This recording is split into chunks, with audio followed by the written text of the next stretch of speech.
उत्पत्ति अध्याय 9।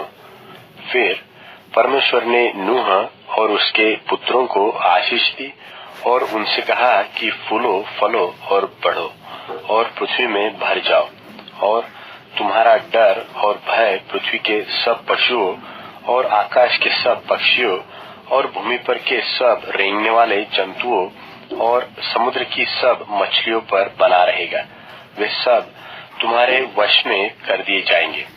सब चलने वाले जंतु तुम्हारा आहार होंगे।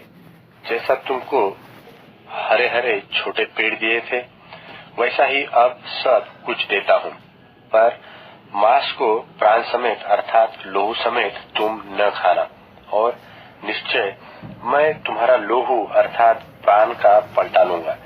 सब पशुओं और मनुष्यों दोनों में से मैं उसे लूंगा। मनुष्य के प्राण का पलटा मैं एक एक के भाई बंधु से लूंगा।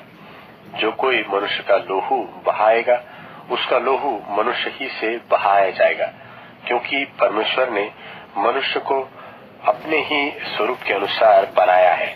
और तुम तो फूलो फलो और बढ़ो और पृथ्वी में बहुत बच्चे जन्मा के उसमें भर जाओ।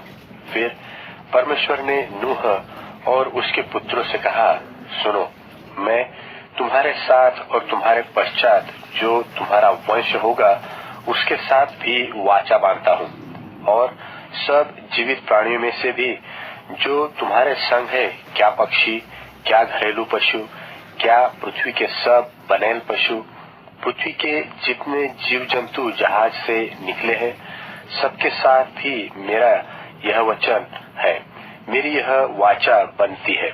और मैं तुम्हारे साथ अपनी इस वाचा को पूरा करूंगा कि सब प्राणी फिर जल प्रलय से नाश न होंगे, और पृथ्वी के नाश करने के लिए फिर जल प्रलय न होगा।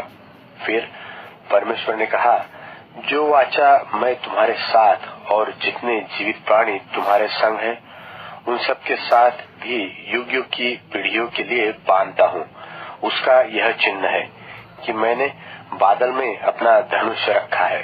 वह मेरे और पृथ्वी के बीच में वाचा का चिन्ह होगा।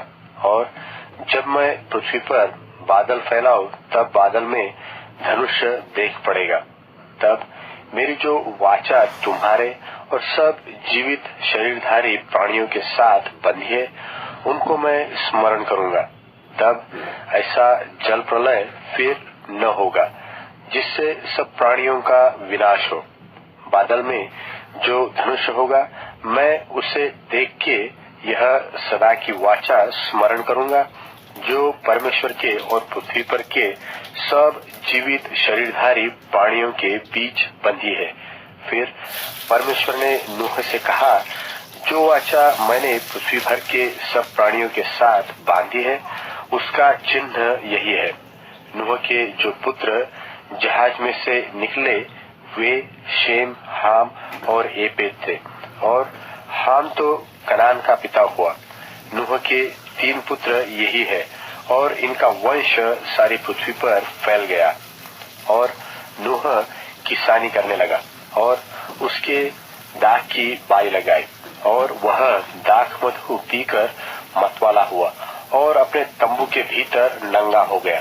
तब कनान के पिता हाम ने अपने पिता को नंगा देखा और बाहर आकर अपने दोनों भाइयों को बतला दिया। तब शेम और येपेत दोनों ने कपड़ा लेकर अपने कंधों पर रखा और पीछे की ओर उल्टा चलकर अपने पिता के नंगे तन को ढांप दिया। और वे अपना मुंह पीछे किए हुए थे, इसलिए उन्होंने अपने पिता को नंगा न देखा।